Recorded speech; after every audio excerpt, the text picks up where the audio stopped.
Ohayou gozaimasu! Today is just one of those days where nothing seems to be going right. I woke up in like a sweaty frenzy and I don't know why, but this happens to me sometimes. Actually, let me know if this happens to you. Sometimes when I stay in a hotel, I just profusely sweat at night. I don't know what causes it. I don't know why it happens, but it just does. So that was one of those nights for me.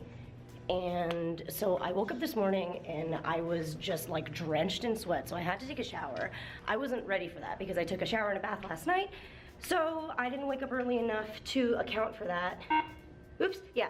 And okay, so that set me back. And then I found this giant, ridiculous pimple thing underneath my nose, and it's like raw, it sounds disgusting, but it's not in the process of healing properly, so it is just disgusting, and I hope no one's in this elevator so I can keep talking. Okay, cool. All right, so I had to deal with that, and it kind of hurts too, and it's right underneath my nose, so it looks like I'm having like a perpetual nosebleed, so that's not cool either. And then I spilled coffee on myself. Like, I never do that. I'm klutzy, I am, but I never spill coffee on myself. Okay, so yeah, today's kind of a hot mess. Oh my God, where am I? I thought I was on the first floor already. Oh, okay. See, hot mess all day. Okay, so yeah, I spilled coffee on myself. That was ridiculous. Never do such a thing. And I might be freaking out today because Porter Robinson is coming to the Crunchyroll offices, so today's a special day. But that doesn't really excuse any of the things that are happening, and now I'm 10 minutes late. I'm generally never late to things like this, but it's throwing me off and upsetting me very much. Sorry about that. And then just now, when I got off at the wrong floor, another person was in the elevator with me, so that was really fucking embarrassing. He's right there. Sorry, dude. But I still have my lint roller. I haven't like lint rollered myself yet at all. And now I'm getting sweaty because when I'm stressed out, I get sweaty. And I can't afford to be sweaty in my outfit today, but whatever. Good news, I wasn't late because everybody was late because it was Labor Day yesterday and I had no idea because I was traveling and I have no idea what holidays are anymore. So yeah, everything was a-okay. Yes.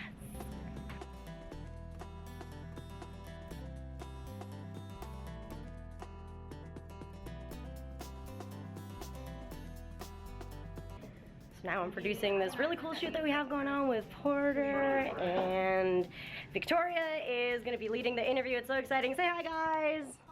Hello. Hi. We're gonna talk about anime. Yes. Sad. What anime makes us sad? I mean, Is I that like what anime we're that gonna makes talk me about? sad. I mean, probably knowing you. Yeah. I like sad shit. Sad shit's my favorite. That's why I'm loving ReZero right now. All right, let's do this. Alright.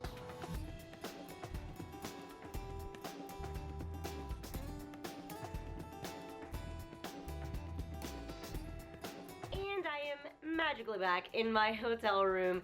Today was so much fun. It was pretty crazy, but it was really incredible. Hanging out with Porter was such a huge highlight for me. He is an incredible artist. It's just inspiring hearing him talk about his music, and hearing him talk about anime was also just really just the best thing ever, honestly. It was so much fun. Anyway, so I am here because I want to, well, because I'm here, but also because I want to talk to you guys about something really important. I've been thinking about it a lot and it's been kind of weighing on me and I can't stop thinking about it.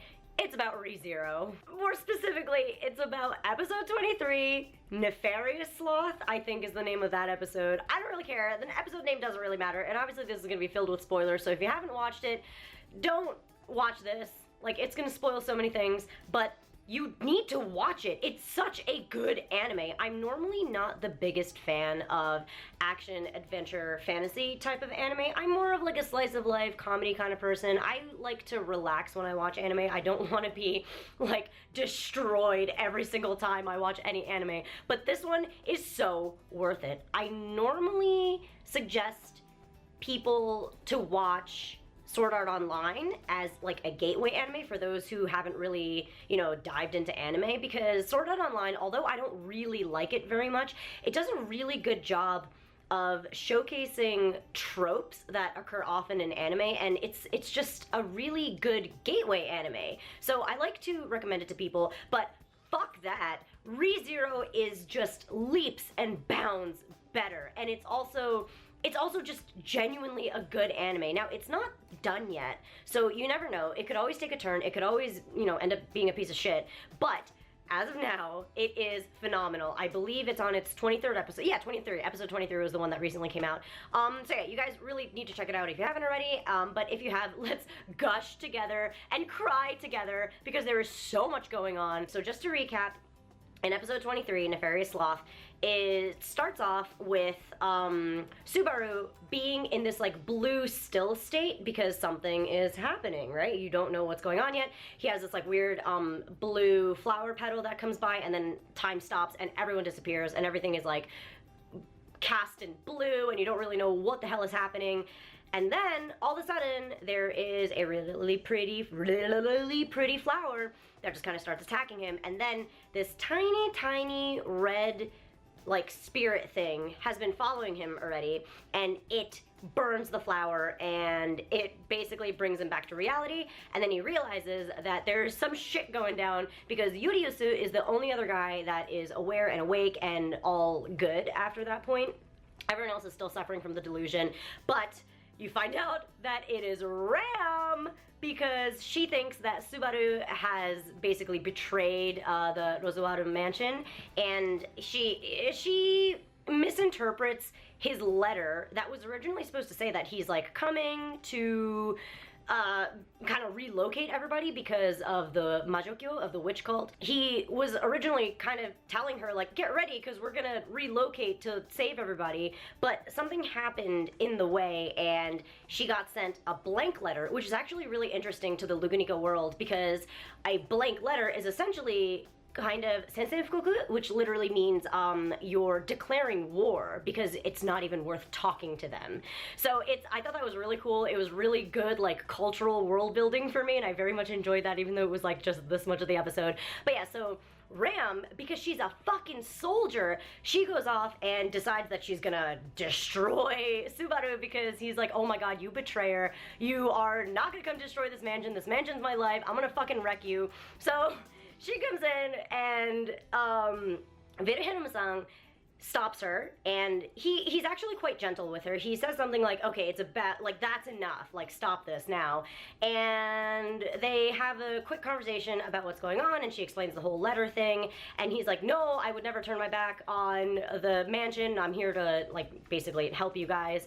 And yeah, the witch cult is coming. It's a big deal. It's a big problem. Let's work together. This is, like, we brought all these people to come help, so just please, like, let's make this work, and let's relocate all the villagers, and let's, you know, protect everybody in the mansion. So she eventually does listen to him, even though she's so mean. I think my favorite thing about Ram is how just she doesn't give any fucks. She's so mean. She still calls Subaru Barusu, and it's just my most favorite thing in the world. And I know I talk a lot of shit about Ram because it's just kind of funny to do so, but she is such a funny character. She's so good. You need her in that show to kind of break up the really intense emotional shit that goes on, even though her story is really emotional as well. My other favorite thing that happens in this episode is the growth between Subaru and Yuriusu and Ferisu, because you already know that Wilhelm is, you know, very much close to Subaru and respects him and all of that from the previous episodes, but Yuriusu and Subaru still have a little bit of like,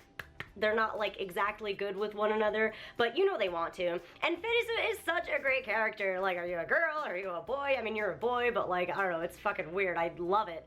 And Ferisu is like, listen, Yuriusu is really important to have as your friend and to be on your side, so you need to make up with him right now, and you guys need to be like best friends. So I mean, Subaru's kind of having a tough time with that, but that's totally understandable.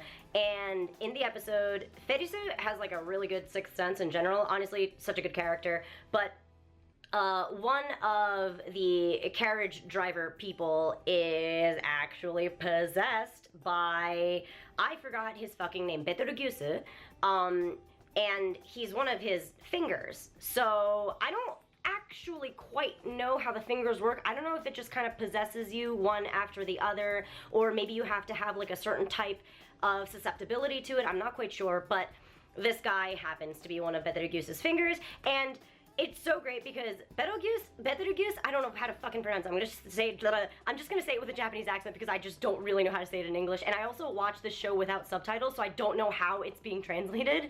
Betelgeuse is so creepy, and he does such a good job, or rather the anime does such a good job of showcasing his madness, and every one of his fingers behaves this way he does. So it's all like, oh no ga furueru, my brain trembles or something like that, and lots of things about sloth, being a sloth and how it sucks, or whatever. Maybe he is a sloth. I actually don't quite understand that part either.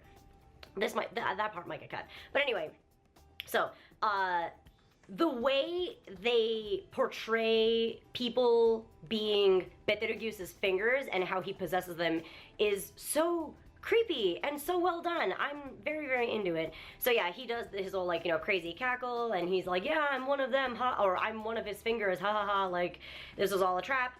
And it's all very shitty and emotional. It's a whole big mess. You keep thinking that they're gonna get through something smoothly, and then they don't, and just bad shit just keeps happening. But this episode was also supremely cool because Emilia stops being useless and she kind of unleashes, and it's fantastic. I also love hearing Puck say, like, I know you're taken by my beloved daughter, but I'm not gonna let you near her, like, I'm not gonna let you talk that way to her or something. I don't know what it is. I really love that. But Emilia unleashes. She's more powerful than Subaru realizes, so that was really cool for Subaru to kind of experience that. And she stops one of the fingers, like one of the finger-possessed people, effectively. So you think everything is okay, but then Iya, the little red spirit thing that has been protecting Subaru, that Yuriosu actually kept on Subaru, which is also really cool and nice. It makes me love Yuriosu even more. But Iya just fucking runs away from Subaru for no reason whatsoever, or seemingly no reason.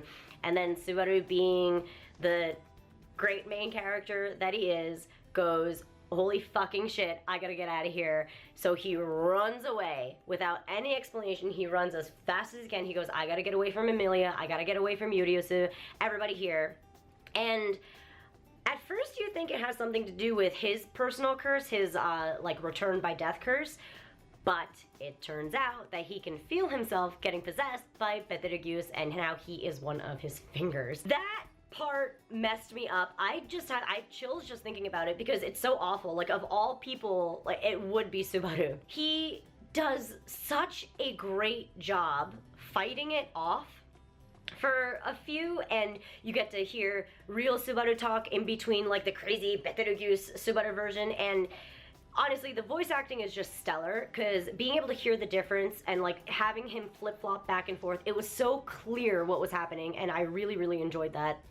But Yuriosu and Ferisu are both like, no, fight it, it's okay, like, you're stronger than this, we know you got this, it's okay, like, don't worry. And then all three of them kind of come to the consensus that it's not gonna be okay, and that they have to kill Subaru. There's no way around it, there's no way to fix the situation. And Yuriosu can't do it. He even says to him, like, wasn't there something you were gonna say to me? You still have something to say to me. Like, you gotta fight this and get through this. Like, we have, like, unfinished business, basically. And then Ferisu goes in, touches him, doesn't knock him unconscious. She basically, like, immobilizes him. And then, man, I can't even talk about it. I'm getting, like, emotional. I need a second. I'm literally about to cry just thinking about it. When the music starts and they have to have the whole conversation about how Ferisu's like, you can resent me for this, it's okay, I'll resent myself too. And then Yuriosu has to cut him, and then the music just stops, and Emilia, like, feels a disturbance in the force. Oh my god, it is so fucked up! I can't, like, I'm so emotional and I'm so hurt. I know everything's gonna be fine, I get it, and it's also just a fucking anime, man, like, I understand that, but damn, this show does such a good job toying with your emotions while still completely being able to unfold the storyline. And the one other really intense illustrated takeaway I got from this episode is when Subaru is, like, switching back and forth between Betelgeuse and himself. His eyes, like, the light in his eyes keeps, like, flashing in and out, and that is a little bit of a throwback to an earlier episode where they say that you have an intent to kill. It's in your eyes, like, the rage is in your eyes, and it's that flash that's happening.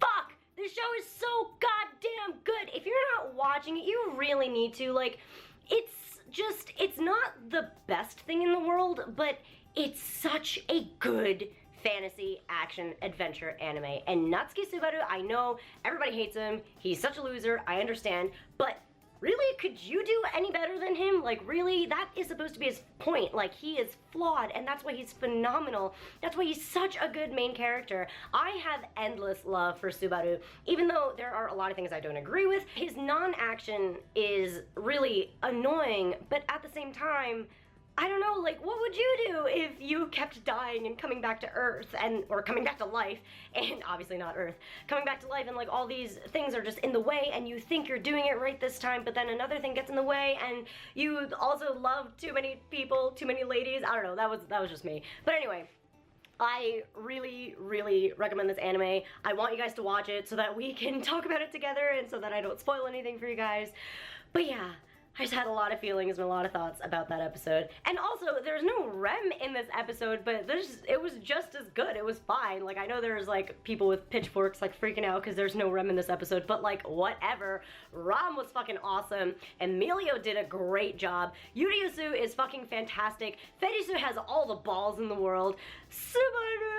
Oh my god, it's so fucked. But I really want to know what happens in the next episode. Like, is he gonna restart? Where is his save point now? Like, what's about to happen? I have so many questions. I can't wait. The show is so good. All right, I'm done gushing. I need to take a bath now. But yeah, thank you so much for watching. I know that 99% of this episode was just taken up by me now freaking out over the 23rd episode of ReZero. So I really hope you guys watch it. It's so much fun. And let me know if you liked me talking about anime in this manner. I don't have a lot of time to myself during the week anymore because of the kind of work I'm doing. So I don't have, I'm not at home. I don't have my set where I get to normally talk about anime, but I like very, loosely talking about anime in this manner. So yeah, give this video a thumbs up to let me know if you like this, if you like it being like kind of inside of a vlog, because I actually very much like it. It's kind of real for me, like I work all day and I bring you along for that, and then at night I watch anime and I gush and freak out over it. It's literally my whole day. So yeah, thank you so much for watching. If you haven't subscribed already, please do so. It'll make me very, very happy. And also, thank you guys so much for all of the love and support you've been giving my other videos. It's very meaningful to me. So yeah, I'm having a really great time pumping out videos for my channel. So thank you. Okay, taking a bath now. Sonje mata ne.